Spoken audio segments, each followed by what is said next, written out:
Hey, it's time for Clubhouse Mail, and Number one. here's my letter. It's from Crystal from Fremont School in Hollister, and she came in for a tour with her class, and she says, "Thank you, Wendy. I had a nice time meeting you. Say hi to Tom for me. Cool. Hi. Have fun." Thanks for writing. Letter number two comes from Brent in Salinas, and Brent asked a question I get asked quite a bit, actually. He says, "Dear Tom, I love you and Wendy and the KCBA Kids Club. How do you get your hair to stand up so high?" Good question. It's an important question. Here's the answer. It's brand new and improved trampoline hairspray, the choice of circus professionals and television kids show hosts everywhere. Check this out. We have a little piece of tape here of the fun you can have when you wear trampoline hairspray. That's great. Where can I get some? Why, Wendy, at fine sporting goods stores everywhere.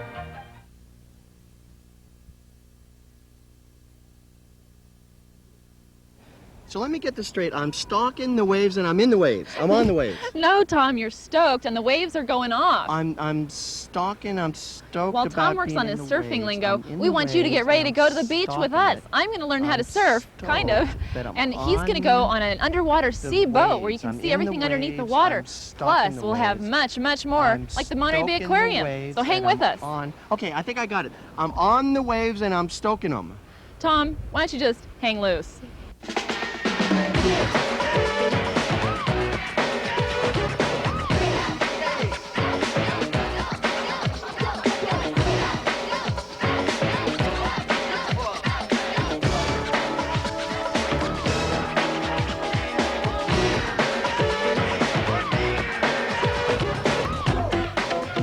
Could I have a napkin, please?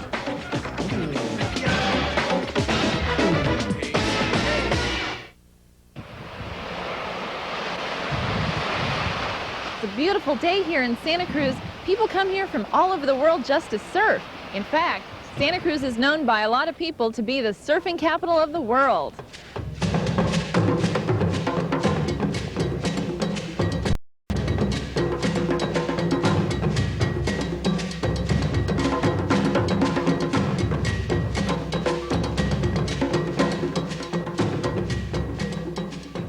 Santa Cruz even has a surfing museum that's been open since 1986.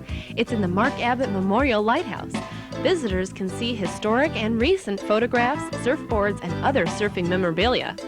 There are also photographs of the legendary Hawaiian surfer Duke Kahanamoku, the man who is credited with introducing the sport to the world in the early part of the century.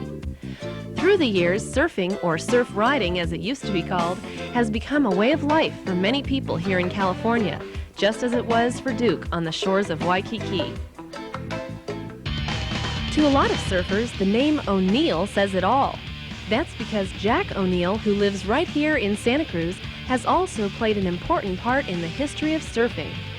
Jack surfed the frigid waters of Northern California and used different materials like unicellular foam under his bathing suit and a girl's bathing cap on his head to keep warm while out in the waves. One day, Jack was on an airplane and noticed the rubber flooring. He got an idea. That idea turned into a revolutionary suit made entirely out of neoprene, and the wetsuit, as we know it, began to evolve. It also evolved into a multi-million-dollar company that's headquartered in Santa Cruz. And today, surfers all over the world, from Japan to Australia, wear O'Neill wetsuits. Even though Jack has seen some radical changes in the sport and business of surfing, there's still something that stays the same. Still riding the wave, working with the elements and getting on that wall of water and just using nature to propel yourself. It's a great feeling. Jack's love of the water has been passed down to his kids. His son Pat is now running the company, and another son, Tim, is captain of the family's 65-foot catamaran. The O'Neill name is now associated with board sailing, water skiing, bodyboarding, underwater diving, snowboarding, and triathlon. Jack is one of those rare people who has found a way to make a good living doing something he loves. I never have trouble going to work in the morning. It's always very, very interesting, and getting out and testing my product. And I love it. I wouldn't change a thing if I had it to do over again.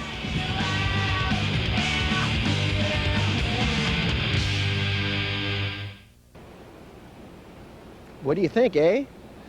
You know, a surfer is nowhere without a surfboard, and one of the largest surfboard manufacturers in the whole world is based right here in Santa Cruz. This may look like just a block of polyurethane foam, but in the hands of a skilled craftsman, it can become, well, a work of surfboard art. The majority of these are custom ordered, and someone prefers yellow, someone prefers blue, so that's exactly what they order. They order it with their design on it and their pattern on it, their name on it, whatever they want. That's our job to give them what they want. What they want doesn't come easy. A lot of work goes into making one of these bad boys. It takes only 8 actual work hours, but that's spread out over 2 weeks because there are a lot of steps involved. It all starts with a piece of foam. First, it's hand-shaven to the shape of a surfboard. Then it's off to the airbrusher to add some color. Next, it's laminated with fiberglass and resin. Finally, the hot coating process, sanding, glossing, then polishing, just like a car. On a given day, how many times is the word dude used in this surf manufacturing area here? In this manufacturing area, we didn't use it all, dude. Now, occasionally we use it, but I think it's overdone on TV a lot. You know, the mocking the dumb surfer. This is our shipping receiving here. These boards are going to Surftown in Jacksonville Beach, Florida. This board here is going to Carmagen up in Canada. These boards here are going to Bert Pearson Surf Shop in North Carolina. And all of this is boards just getting shipped out. A lot of surfing goes on in Arizona. How about there? Arizona, yeah, we ship to Arizona. There's a surf spot called Tempe, Arizona, and it's a wave pool there. Yeah. It's called Big Surf. Yeah, that's it. Yeah. Do you have any kind of warranty, like 5-year, 5,000 wave warranties, anything like that? Yeah, we have a red light warranty. As soon as you leave, we don't see the red light of your car, your backup light, your warranty's off. No. Yeah, we stand behind our product 100% and craftsmanship, and we guarantee it. 8, 9, 10, I make surfboards. I make surfboards. Hang in there, we're going to head on over to the Santa Cruz Beach Boardwalk. It's time for Water Safety Tips with Lifeguard Luke. Lifeguard Luke here with your water safety tip number 1. If you don't know how to swim, stay out of the water. Safety tip number 2. If you're caught in a rip current, don't fight it. Swim along the shore. Read my lips. Never underestimate the power of the ocean.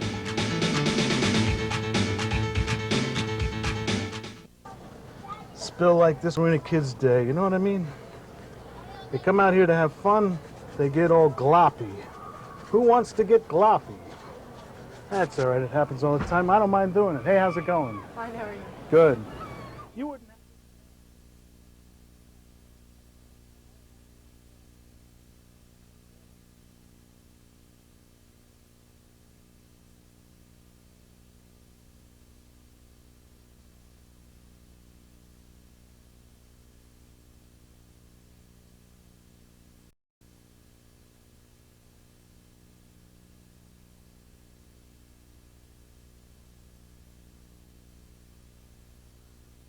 Bad spills, what you gonna do? What you gonna do when it spills on you? Mops is filmed on location with the men and women of spill enforcement. All spills are presumed dangerous until cleaned up. Here I am at the Santa Cruz Beach Boardwalk. It's one of my favorite assignments, you know? I mean, we've got generations of families here who have come here year after year having fun. You know, it's just a wonderful place, but there are hidden hazards. You know, and that's why I'm here, to take care of the spills that occur from time to time. Excuse me, Mops, may I get through? Thank you.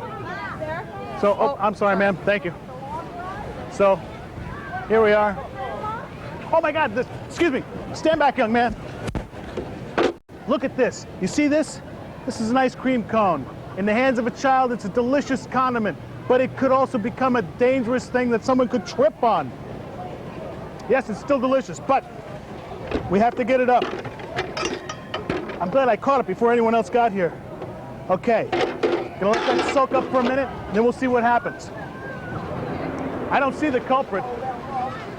They're around here someplace, though.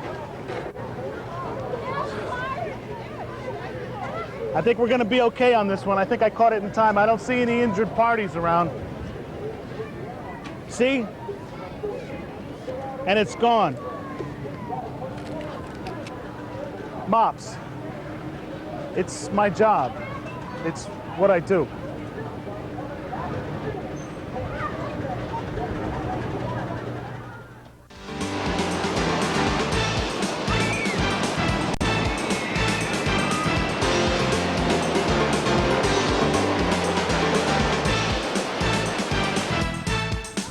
Wow, that was a fun ride, but a little wet, huh? Boy, no fooling. Thank goodness I stayed drier than that when I went parasailing. Ah, sailing in Santa Cruz. A leisurely afternoon in the water. But if you throw just 4 letters into the mix, you've got a different kind of sailing. Parasailing.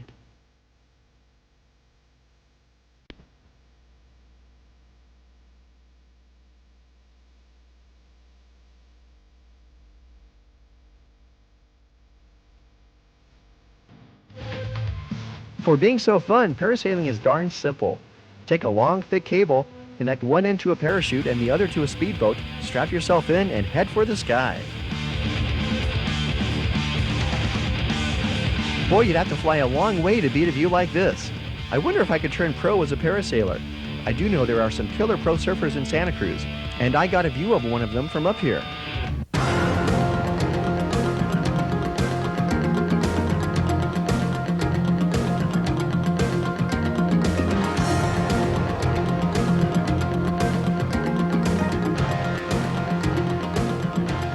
You're watching California's premier big wave rider Richard Smith in action.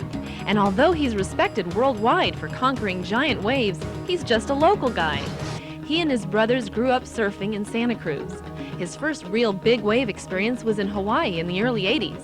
Richard, his brother David, and other surfing greats Nacho Lopez and Vince Collier mastered the waves by encouraging each other to go for it. Looking up at those giant swells, though, you've got to wonder, are these guys ever scared? There are times when you have to deal with your fear. You know, I think anybody that tells you that they don't have fear has to be lying a little bit, because the power of waves over 20 feet can potentially really harm you. You know, the trick to really riding big waves is staying relaxed and being confident with your equipment and confident with your physical self that you could handle a bad wipeout if you have to. And not really try to let fear overtake you to where that turns into panic.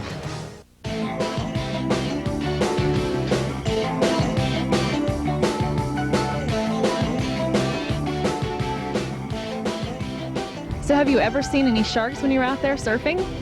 Yes, I've seen some sharks periodically in my surfing career. The last time I saw one was out during a surfing contest at Sunset Beach on Oahu, and I had just paddled out for my heat, and I was about 100 yards out past everybody looking for a big wave to start the heat, and I saw a set coming in, and in the swell I saw about a 12-foot shadow just going back and forth.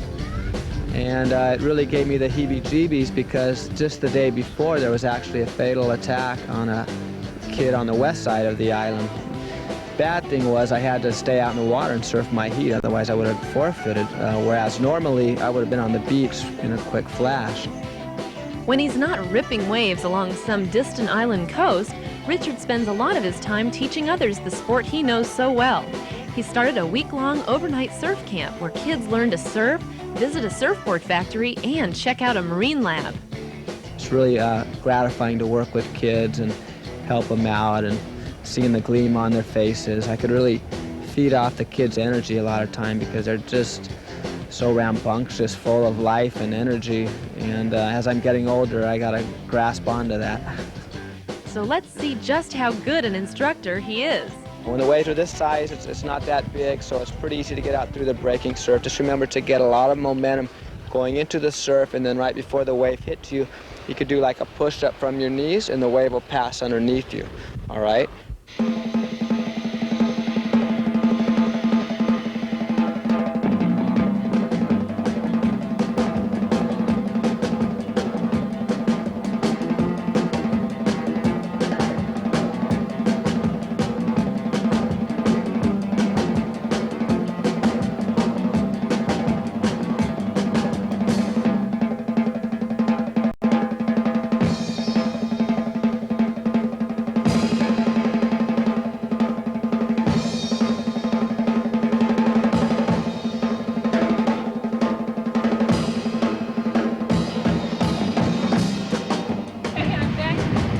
you stoked because the waves are going off? That's right. If he can teach me, he can teach you. Thanks, Richard. Yeah. Okay, I think I'll walk straight up here. How do you feel? Wow. I feel great. Can I have a towel? Water safety tips, lifeguard Luke, and an ocean. What do these things have in common? Find out next. It's time for Water Safety Tips with Lifeguard Luke. Lifeguard Luke here with more water safety tips. In high surf conditions, stay off low rocks. Whenever you hit the beach, always bring a friend.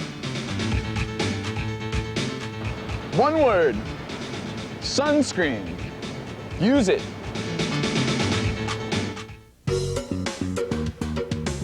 When you visit the ocean, chances are you'll see some of these cute little guys. They're sea otters, and they're related to river otters, minks, weasels, skunks, and badgers.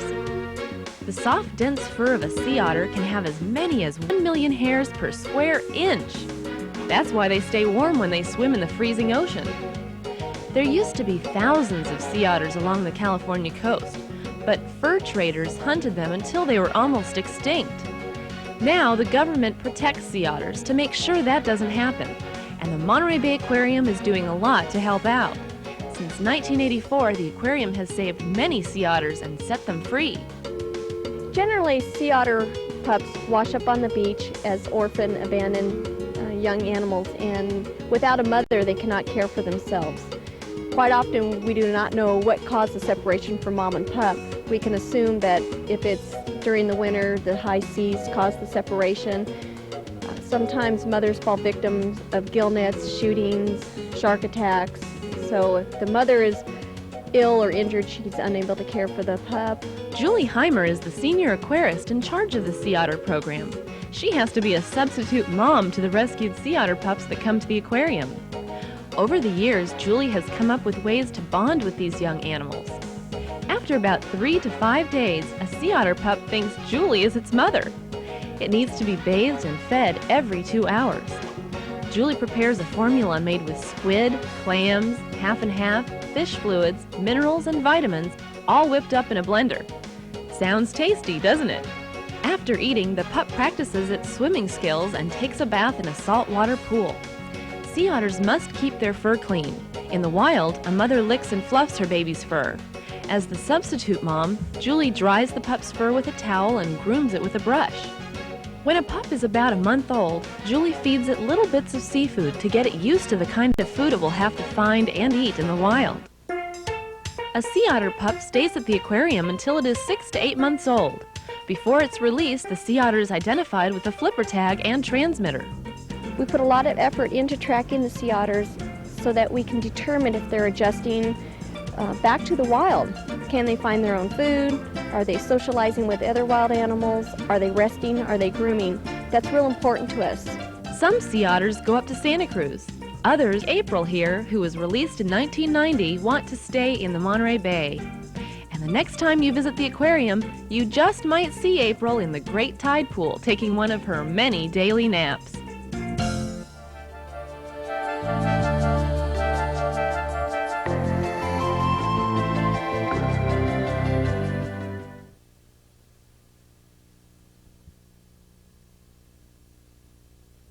Boy, what a great view from up here on top of the Nautilus Monterey. Yeah, but wait until you see the view underneath the water.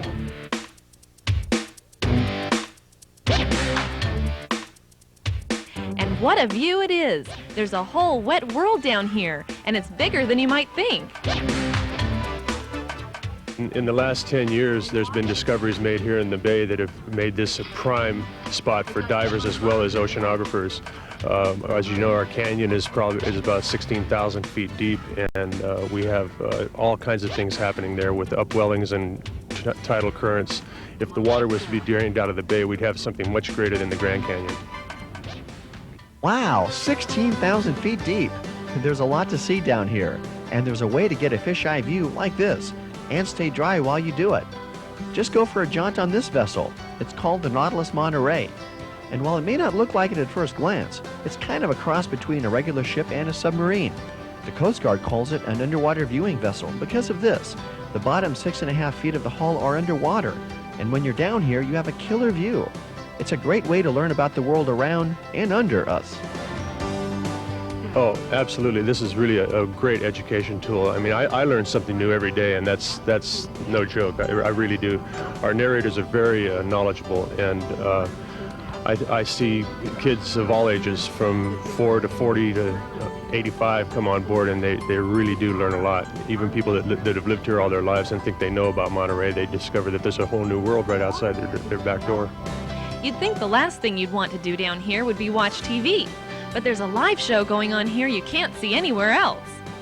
The divers go off. One has a video camera with a live, that sends live footage back to the 2 monitors that we have below, and the other diver brings animals up to the windows. And the naturalist down below, she tells everybody what they're looking at. Do you ever see any mermaids or sea monsters under the water? This time of year, the upwelling, usually through the whole month of April, we have a great upwelling from the canyon, and the water changes color and temperature, and we do see some very strange things. I couldn't really even put a name to them, but we do see some very strange stuff. The beach is a great place to be. So let's help keep it clean for all of us. Thanks for watching. Bye. Many people come to Santa Cruz to surf. In fact, a lot of people think that surfing... Well, it's a beautiful day here in Santa Cruz. The sun is shining. People are swimming, parasailing, biking, snorkeling, whatever. It's a beautiful day here in Santa Cruz. The sun is shining. There's a lot of water out there. Take 45. You want me to talk? You want me to talk? In fact, people come from all over just to surf here in Santa Cruz. No. Well, it's a great day to catch a wave here in Santa Cruz. In fact, people come here... Don't get too close. That's good, that's good, that's good. For my money, you just can't beat sorry. Oh, Richard, perfect, Owen. I'm sorry. You set, Chris? Oh! Gross. What? I just hit that worm and killed it. Smashed it with my hand and blood all over everything. Ooh! Nobody out. What are you doing? Huh? I'm putting on my... What am I doing? This is the way the astronauts had to get dressed also. You guys get the... Look at this. This is incredible. Yeah, 2-3 minutes ago. This is unbelievable. First thing we got to do is get this spill up. Bad spills, what you gonna do? What you gonna do when it spills on you? Bad spills, what you gonna do? What you gonna do when it spills on you? Mops, filmed entirely on location at Salinas Valley Memorial Hospital. Unit 519er, see the spill, lower level, section 2, hallway Delta, Charlie, X-ray. Please be advised, bad floor spill. Repeat, bad floor spill. Okay, I'm heading out to, you know, you get these calls, you never know what's going to be out there. They could be disgusting, they could be dangerous, toxic, who knows, you know, I mean, look, there it is, come on. This is a dangerous one. I thought it's a whole glass of water. All right. Okay, I think I got it in time. I don't think anybody's been hurt. Okay, get that out, and that lets people know that something's happening here, something that's dangerous. Look, someone dropped a glass of water and just walked away from it. They don't know how dangerous that is. It's all right, I think I got it in time, though. Man, there's a whole bunch of water here. This reminds me of the time Dr. Limburger fell. He was hurt bad. But, you know, we've been taught here to get to these spills as quickly as we can. We're saving lives, you know what I'm saying? And that's what makes me feel good. Keeping these halls safe for you.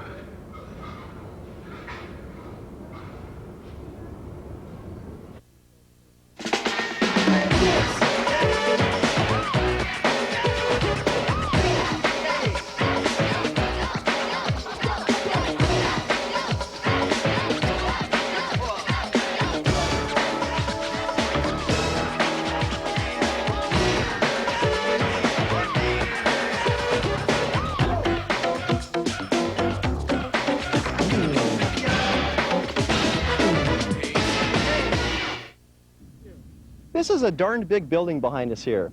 It's a place where a lot of people work very hard to make other people feel better when they're sick. That's right, Tom. This is a hospital, Salinas Valley Memorial Hospital to be exact. We're here today to give you a behind-the-scenes tour and to take some of the mystery out of staying at the hospital. I'm Tom from the KCBA Kids Club.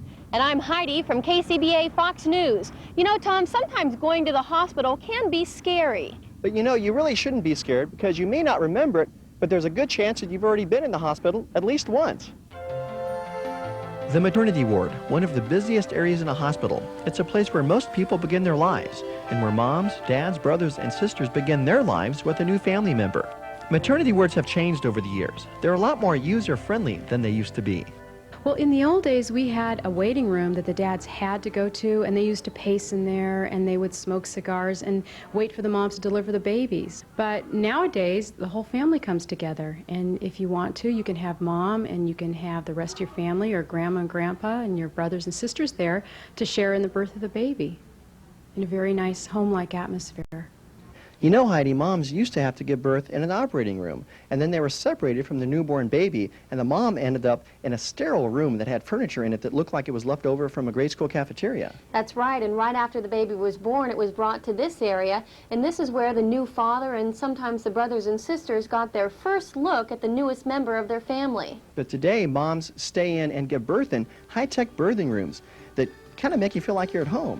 That's right, and everyone can be in the same room with her, and it's just like one big happy family. I think it's a lot better for, especially for my son that's 2.5, if he came into a room where it was more like the old style hospital. It'd be kind of scary for him. He comes in here and he's real comfortable.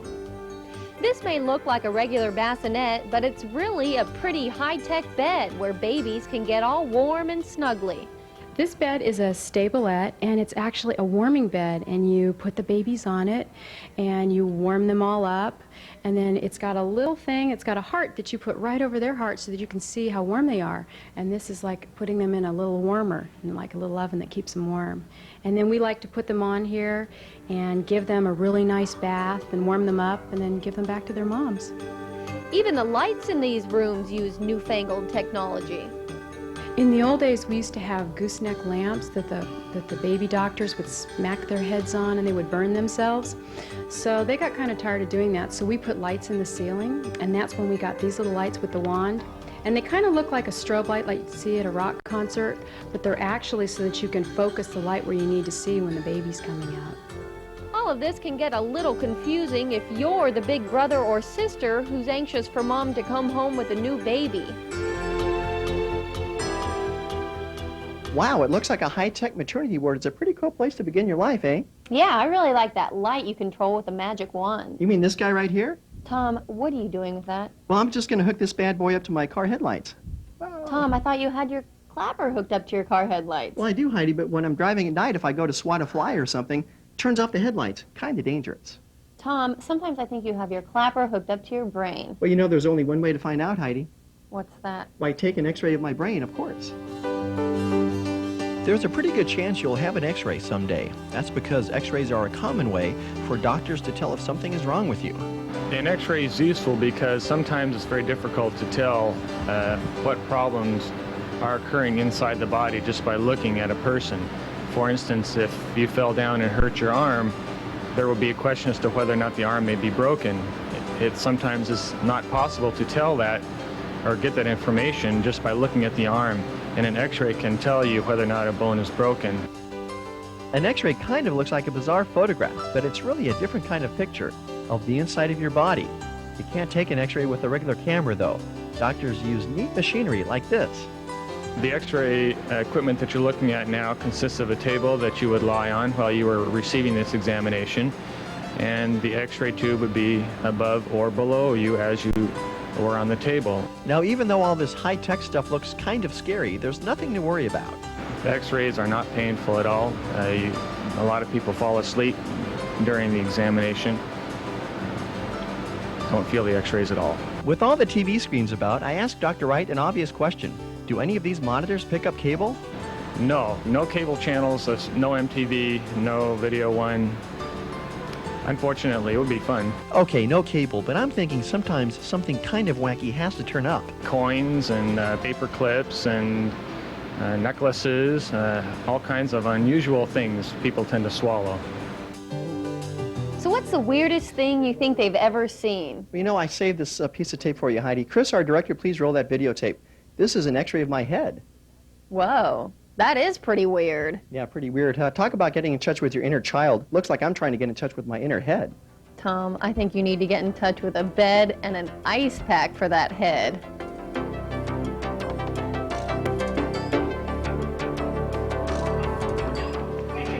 Mr. McGee's anti-beaver boy virtual alarm will lead me right to it.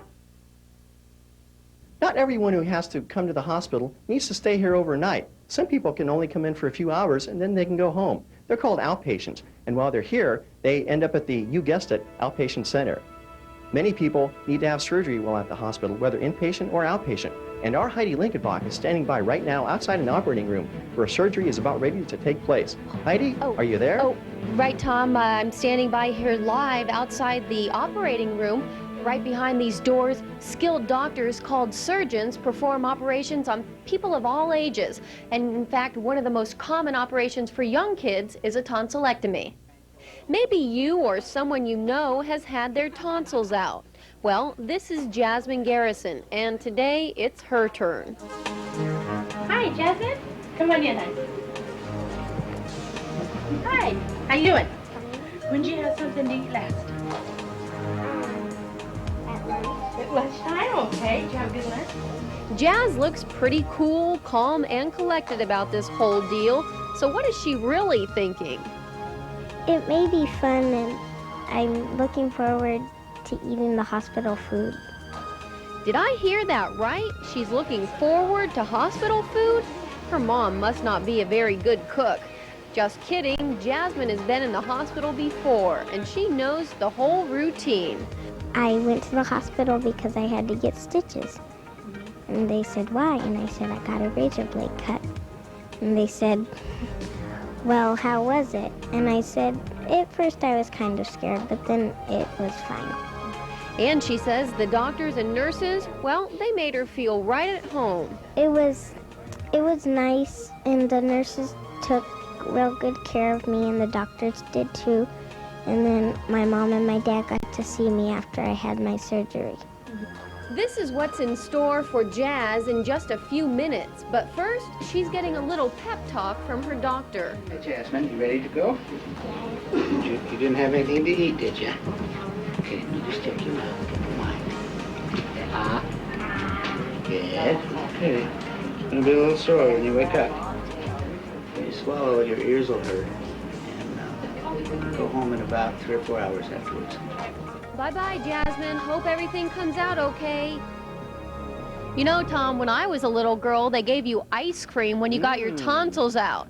But these days, you gotta settle for Jell-O. Jell-O, that's my favorite. You are weird, Tom. Thanks for noticing, Heidi. You know, that Jell-O, and in fact all the food eaten here in the hospital, both by patients and by employees, is made right in the hospital kitchen. Hey, wait a second. Do you see that over there? What? I could swear I saw Elvis over there. All I see is a half-eaten peanut butter and banana sandwich. I wonder if the king eats hospital food. This is the kitchen at Salinas Valley Memorial Hospital. 70 employees work here, 40 at any given time. And on your basic weekday, these men and women cook up 2,000 meals. It takes a lot of work to coordinate all that grub. And it all begins when someone checks into the hospital. From there, menus are printed that are specific to their diet. The menus are sent to their rooms. They circle the choices they want. That comes back down. We verify it in the computer as fitting the diet. We key up what's called a tray ticket. You'll see those on tray line over here. And then the people on tray line look at the tray ticket and they put the food on the tray appropriately. Goes up the dumbwaiters, and from there we have tray passers and a host who pick up the trays and take them in and deliver to the patients. In the hospital now, it's important that we're covering the needs of everyone. And kids, they need hamburgers. And if they get a hamburger, they eat. And sometimes when we're in the hospital, we need to eat to get our health back. So we got to provide those hamburgers, of course. Well, of course, Jell-O was the very first food that was entered into the menu in hospitals and has carried through to modern day.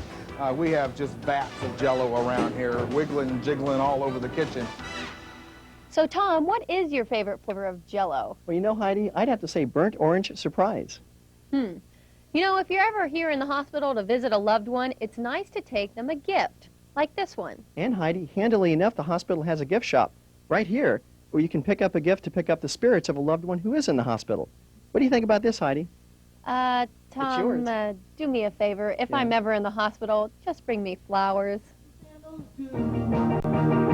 A bushy, bushy blonde hair, serving USA. You'll catch him serving at Delta.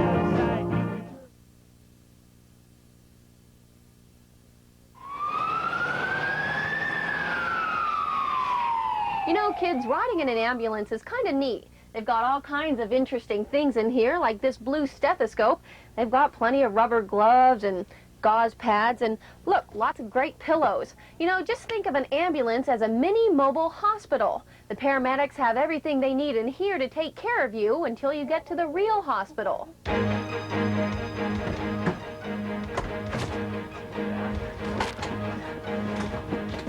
Whoa, don't drop me.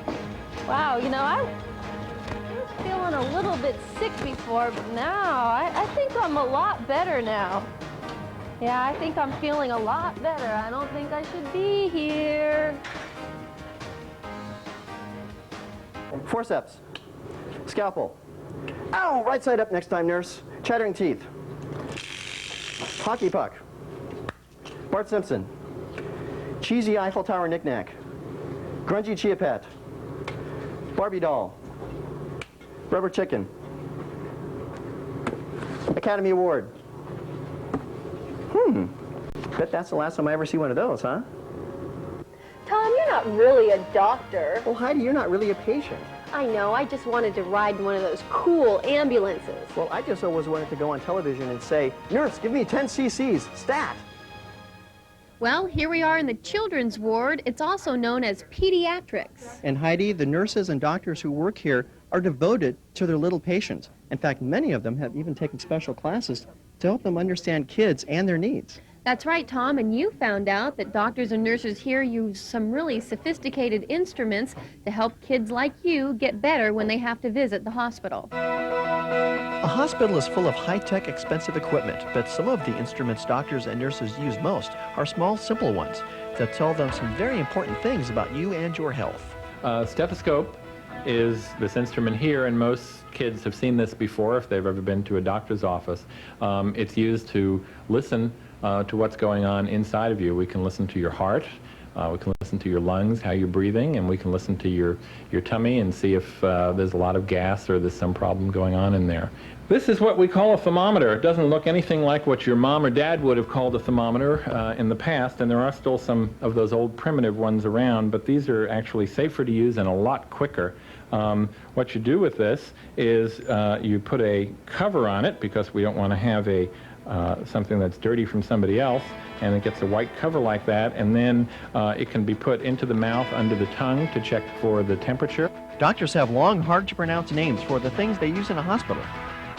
What I have here is something that doctors call a sphygmomanometer, but that's a real big word. You probably know it as a blood pressure cuff. And what we do with this is we can wrap it around your arm, and then we can listen to your arm as this blows up and kind of squeezes your arm. And we can tell a lot about how your blood vessels and your heart are working by doing that. Now, this to me looks like an ice cream stick, but I'm thinking this is not what it's used for, right?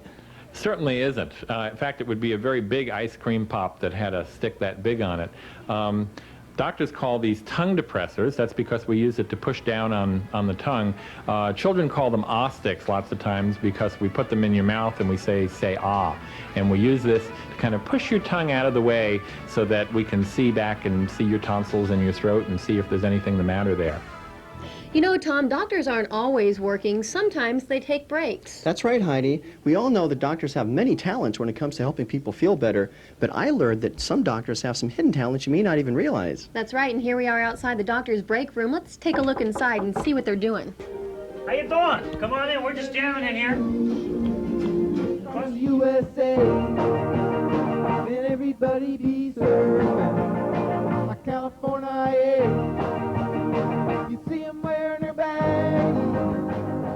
When it comes to mixing music with medicine, doctors aren't the only ones who get into the act. Whoa, Grandpa, tell me about the good old days.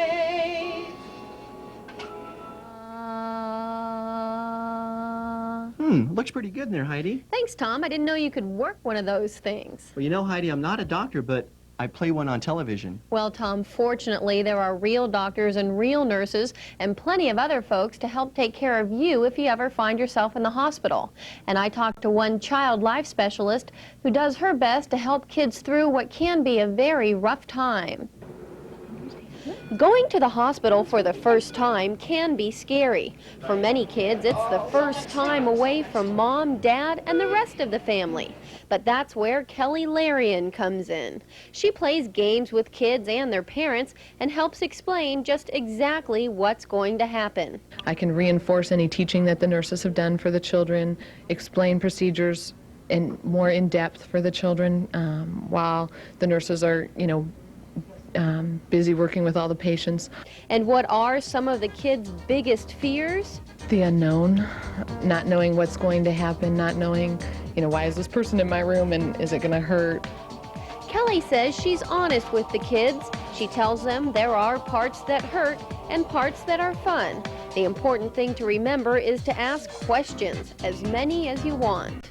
I think it can be scary for kids and adults. I mean, when I've been here, I ask as many questions as I need to alleviate my fears. And even when I'm working with kids and it's something that I haven't seen before, a procedure, I ask questions. I ask the nurses, I ask the doctors, what is this? What are they going to do? What should I tell the kids? What's going to happen? Tom, what in the world are you doing? Oh, hey, Heidi, I'm just trying to pick up MTV on this darn thing. Well, you can't do that. Well, why not? Doesn't it get cable? Well, Tom, it's not even a TV. It's a heart monitor. Wow, that explains it. So is this thing anything like pay-per-view? Oh, I see there's a spill over there, but I don't want to draw too much attention to it. I mean, it's like screaming Barney at a kid's party, you know what I mean?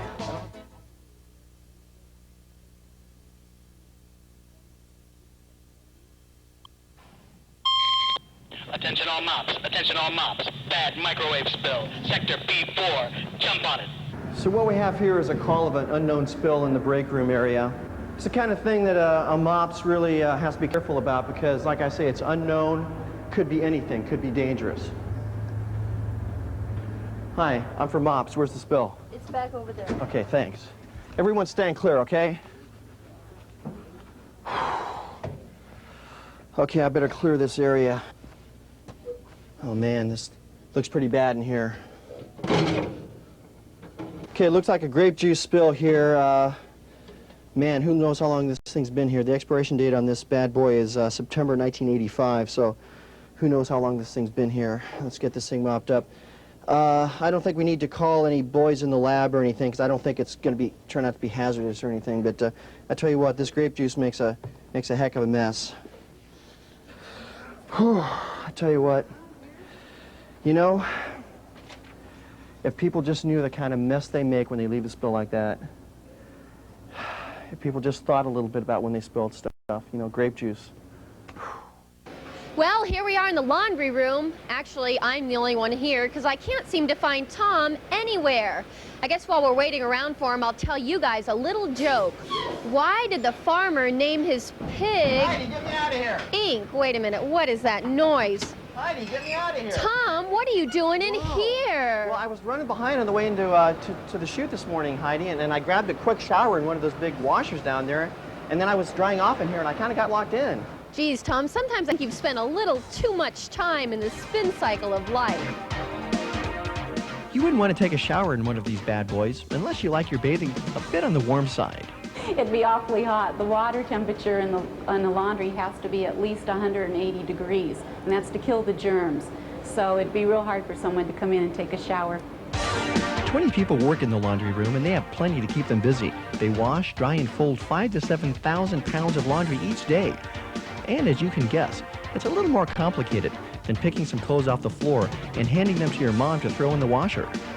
We have 3 washers, 2 really big ones that hold about 400 pounds of soiled linen per load, and then we have a smaller washer with about 135 pounds per load. Gigantic washers and dryers aren't the only cool things in this laundry room. This person-sized device is called a pressing machine, and it's something I wouldn't mind having at home. It's run on hot air and steam.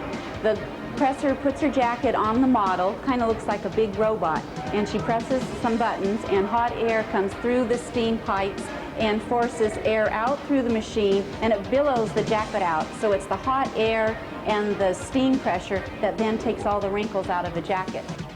We have a small piece folder, and that machine takes linen one piece at a time, and it's fed through a conveyor belt, goes through, again, some more steam and air pressure, which then folds it, and the end result is a nice pile, and you set it if you want 6 in a pile or 10 in a pile. These workers have seen it all. Ink stains from pens, nasty food spills. But there's one thing they hate to see on a piece of clothing. But you know, the very worst stain we have is that cherry jello stain. Those doctors just love it, and we can't get it off the lab coats. There's a good chance a well-known celebrity has even worked on one of those nasty jello stains. Yeah, Ellis does work here. We're real proud of him. He runs our washers, the big washers and dryers, and does a great job. The only problem is he doesn't hang around long enough. He's always running out for peanut butter and banana sandwiches, and you know what? We can't get his sunglasses off of him either. Well, that's our look at the hospital. We'd like to thank everyone here at Salinas Valley Memorial Hospital for helping us make the rounds. That's right, and we'd like to thank you for watching. We sure hope you learned something, because I know I did, and I think Tom here did too. I sure did, Heidi. One thing I learned that's very important is the best part of any hospital visit is leaving. That's right. See you later. Bye-bye. I'm about to patrol one of the most exciting and important areas there is for our MOPS, the cafeteria. Second to the surgical units, this is the most important area to keep clean because you got people eating here. You know, I mean, it's the very process of life going on, and we got to keep it clean, you know what I'm saying? But I like doing that because these people really appreciate it, you know? All right. You know, I'm working here every day. I like to make sure that everything stays nice, and I see there's a spill over there, but I don't want to draw too much attention to it. I mean, it's like screaming Barney at a kid's party, you know what I mean? I don't have to radio this window. I think I can handle it myself. Okay, this one's under control now. It could have gotten out of hand, though, if I hadn't jumped right on it, but that one's fine. Okay, this place is secure.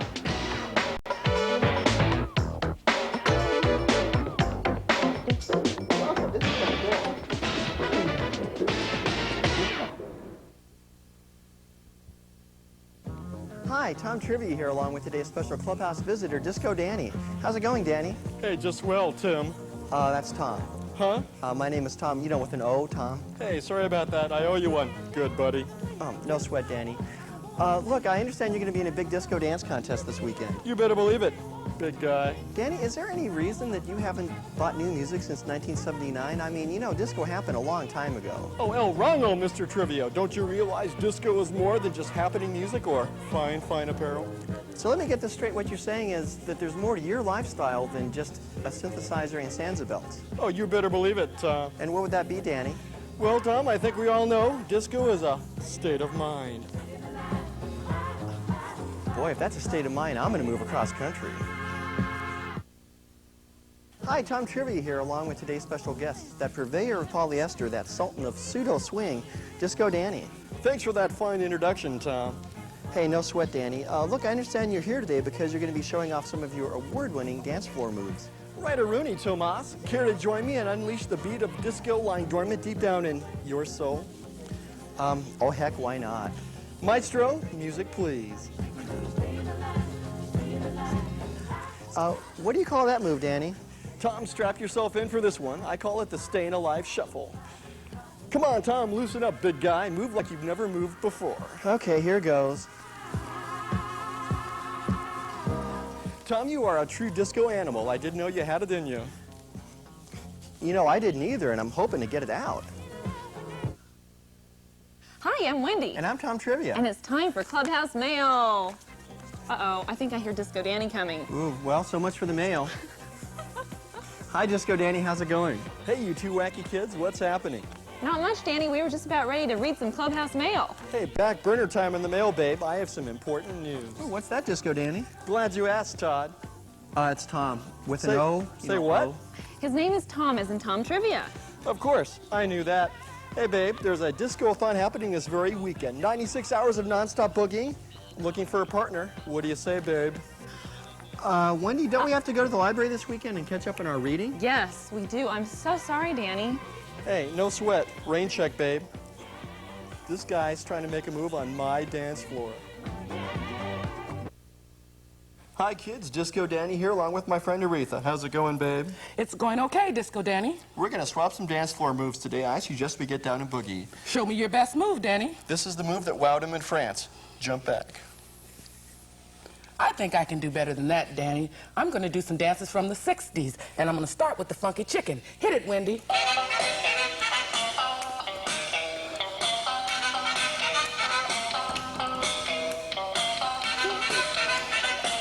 And this is the skate.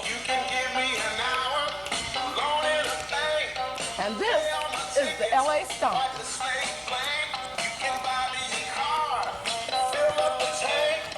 You know, that's some dynamite stuff, Aretha, but I think I better stick with the Bee Gees. Hi, I'm Wendy, and this is Disco Danny. Boogie down, babe.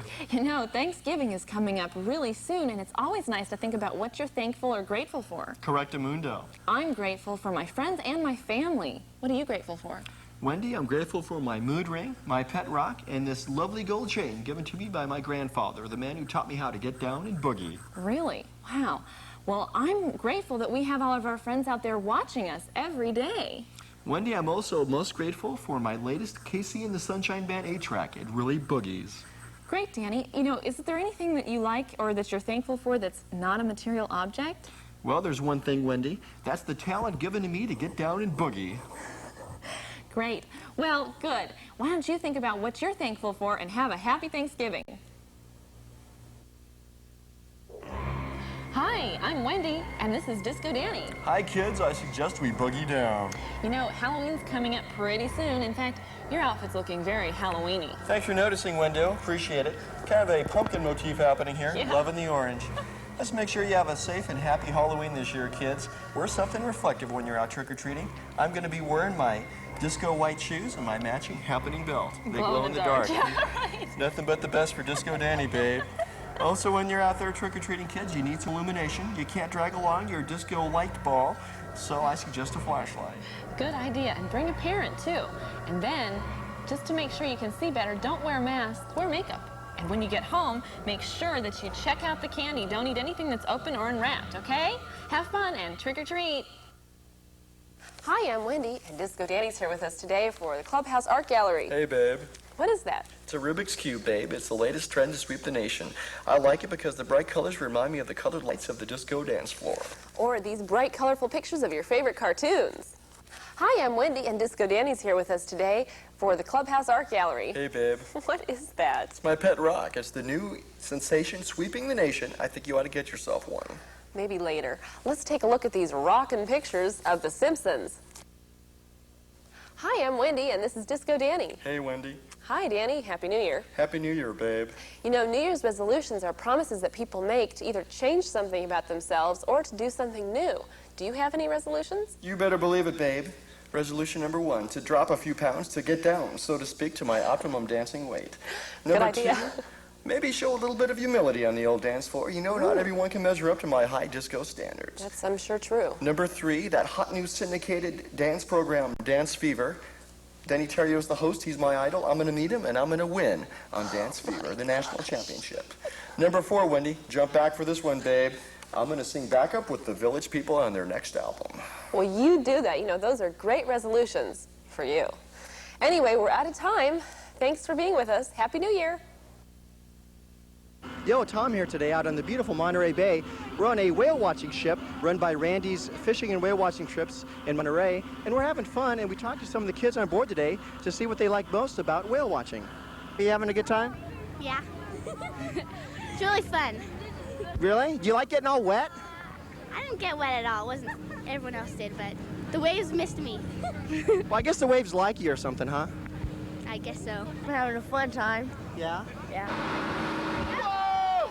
I understand we have a mother-daughter whale watching thing happening here. You guys having a good time? Yeah. Yeah. Surfing into the camera.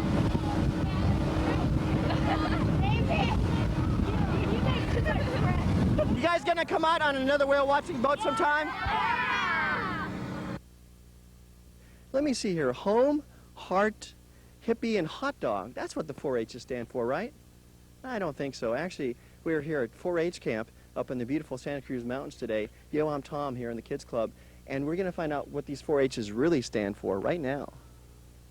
Your heart, hairspray, have, hair dryer, hammer. Just like that this one one there. here. Home run? Hummus? No, that's not it. Hamburger, helper, Those two go together. hallelujah. I don't think we've gotten any of the H's correct yet, but I think these three here are going to help us out. Hippo, habit, horseradish. What do they really stand for? Head, heart, hands, and health. Hi, I'm Wendy. Yo, I'm Tom, and this is our old friend Billy Brockeflower. Hi, kids. How you doing? Billy brought along his family album today. Great, let's check it out. Here's a picture of Bill's dad, Bert Broccoli. Good-looking guy, huh? Yeah. Looking pretty dapper in that bow tie. And here's a great picture of your mom, Carol Cauliflower. Nice blue dress. And here's a great picture of the first time your mom and dad met. Looks like they were shopping when they made a real love connection. I think we ought to let Chuck Willery know about this one. You know, you may not realize this, but Mr. and Mrs. Potato Head met on the TV show Spuds. Oh my gosh. Then you were born, Billy, and you became the nutritious superhero that you are today. I'm the superhero with good taste. That's right. Thanks for coming to see us today, Billy. You know, Billy, that's a great-looking cape. Where can I get one of those? Well, you can't have my cape, Tom, but how about one of my T-shirts? All right. Cool, Thanks. check it out. Wow. Coming at you. Whoa. Hi, I'm Wendy. Yo, I'm Tom, and this is our old friend Billy Brockeflower. Yeah, these are wild 3D glasses, Billy. I'm Great. just checking out his comic book and shades. I'm the you are what you eat superhero. That's right. Billy's the superhero who fights foods that are bad for you. So I'm thinking a candy bar and a hot fudge sundae may not be the healthiest breakfast in the whole world. No, it wouldn't. In fact, I bet Popeye wouldn't have approved of that meal. Remember how he was always eating spinach before he could get those bad guys? And Brockeflower is even better for you. Yeah, this is Brockeflower. It's a vegetable that looks like green cauliflower, but it tastes a lot better. Brockeflower was discovered in Holland and was brought to the Salinas Valley in 1988. Wow. So, Billy, I hear that you like to go around to schools and tell all the kids about how important it is to eat their vegetables. It's cool to eat 5 servings of fruits and vegetables every day. Bye. Hi, I'm Wendy. Yo, I'm Tom. And this is Billy Brockeflower, the vegetable superhero. And I'm Tana Murananto spokes vegetable. You know, Wendy, Billy's a 5-a-day kind of guy. What do you mean 5 a day? Well, that means that he eats 5 servings of fruits and vegetables every day. Oh, so with breakfast you could have juice and fruit, and then with lunch a carrot, and maybe a banana for a snack, and then with dinner make sure you have some vegetables like Brockeflower. Exactly. That way you make sure you get the right amount of vitamins and minerals that you need to do well in school and sports. Cool. You know, Brockeflower is a new vegetable. It's a combination of cauliflower and broccoli, which I bet sounds pretty weird to some of you out there, huh? But you know, Wendy, the cool thing about Brockeflower is that it tastes so sweet and it's so good for you. In fact, instead of your parents making you eat your vegetables, you may have to make them eat this stuff. Really? All right. Well, thanks, Billy, for being here. Bye. The American Cancer Society is taking up Mom's plea. Eat your fruits and veggies. Wendy and Tom Trivia of the KCBA Kids Club joined Dr. Bob Raleigh in the local 5-a-day coalition. The group received a proclamation from Council member Steve Ish announcing the city's commitment to the national campaign. The 5-a-day campaign urges folks to eat 5 servings of fresh fruits and vegetables every day. This next story is one of human struggle. A Fort Ord boy knows he's fighting an uphill battle, but he's ready to wage war on the sickness that's debilitating his life.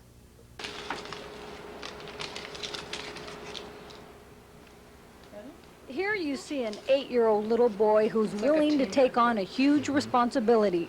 Daniel Canal is changing his own intravenous tubing.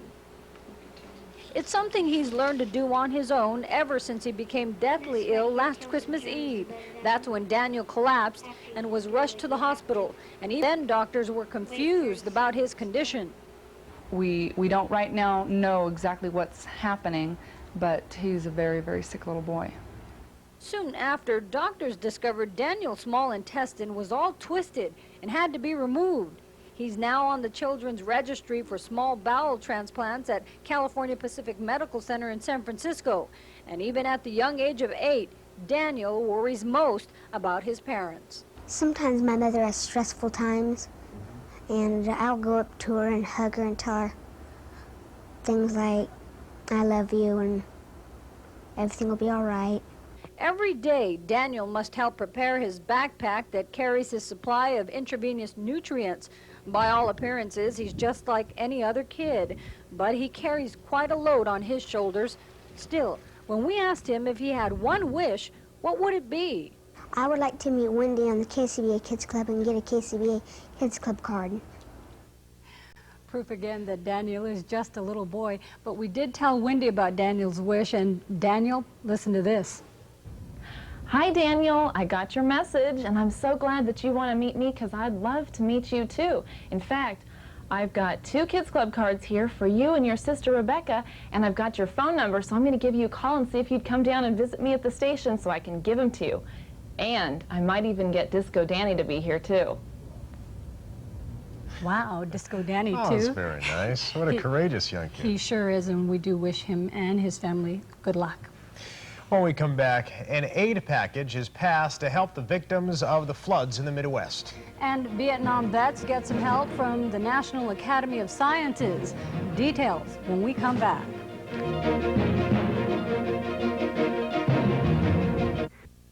We had a special visitor here at KCBA today. On Tuesday, we told you about a local boy from Fort Ord who's awaiting his chance for a bowel transplant.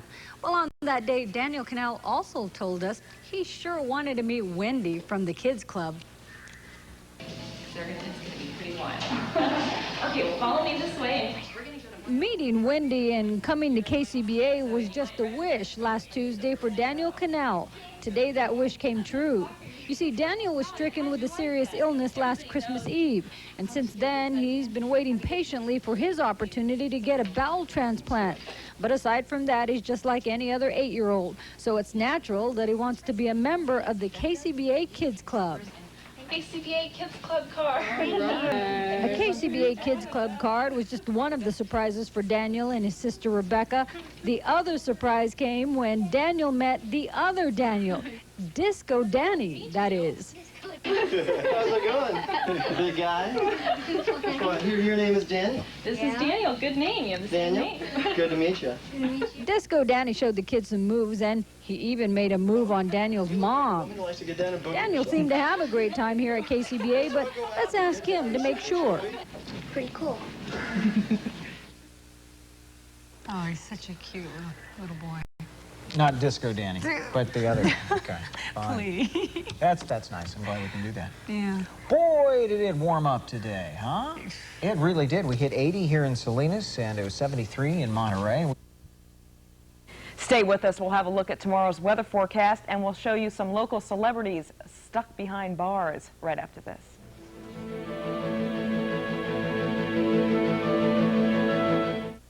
Imagine being in jail for committing no crime and volunteering for it to boot. That's what folks did today for the celebrity prisoner bailout at Monterey State Theater. And there they are going on in. There's Tom Trivia. Local personalities voluntarily imprisoned themselves to help raise money to restore the ornate structure. Some, like Tom Trivia from the KCBA Kids Club, weren't sure to go about how to beg for a bailout, but Tom tried his best. Get me out of here! Get me out of here! How's that? I think I'm a little bit too happy for someone who's supposed to be in jail.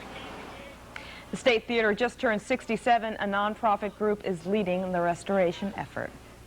Time to move on to weather. Hi, I'm Tom Trivia. And I'm Wendy. And today, Wendy, we have 2 related trivia facts for you. Okay. The first one is that in ancient Rome, almost 3,000 years ago in 500 BC, the ancient Romans pretty much ruled the entire world. Wow. And over in Europe today, the ancient ruins of Rome still stand. How neat. Number 2, in 1978, the Grammy Award for Album of the Year went to Saturday Night Fever. How do those things relate? Well, they're completely related, Wendy. I was in Disco Danny's office the other day, and I found this. This is Discous Danicus. This is the ancient dance floor stud, Roman dance floor stud. Check this out.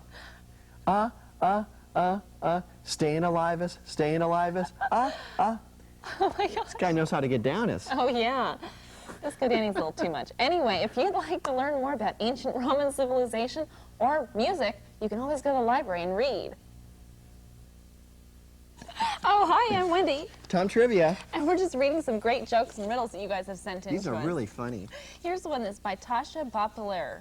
And it says, did you hear about the guy who got hired as a human cannonball for the circus? No. He got hired and fired in the same night. I get it.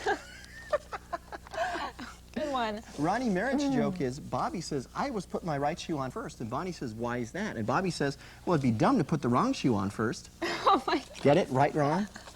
Yes. That's good. Anyway, Renee Cole says, how do you get down from an elephant? I don't know. You don't get down from an elephant, you get down from a duck.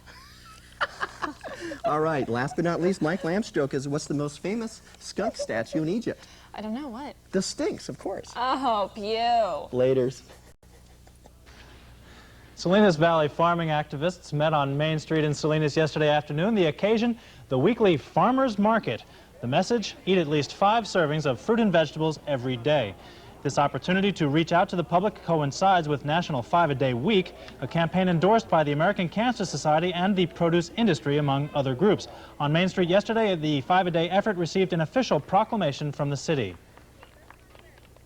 It's one way for the city to have the opportunity to say thank you for everything that they do. I mean, they're providing the jobs, and what better? I mean, that's what every community thrives on. You need the jobs. They are, like I say, they are the backbone of this community, and this is just a very simple way for us to say thank you. KCBA's Kids Club stars, Wendy and Tom Trivia, were on hand to encourage younger consumers to eat their 5-a-day. And Billy Brockleflower himself made a superhero appearance, all to promote good health through healthy eating habits. Barry Brockleflower? Billy Brockleflower? I'm not sure. Anyway, Barry's got weather, and he's got that for us now. Barry? Call me Barry Lettuce. I've got a good head on my shoulders. Oh, I'm sorry. You know, what we're going to see today is essentially what we saw yesterday, Boy, and I thought the wet-head was dead. Yo, Tom here at Supercuts. To get a haircut and to pick up my brand new KCBA Kids Club card. Supercuts is a great place for you to pick up your KCBA Kids Club card. And you don't even need to get a haircut. Just stop by Supercuts in Monterey, Salinas, Scotts Valley, Capitola, Watsonville, or Gilroy and ask for your free card. You can use your card for all sorts of free things and discounts all over the Central Coast. So make sure you pick up yours today. Looking good, eh?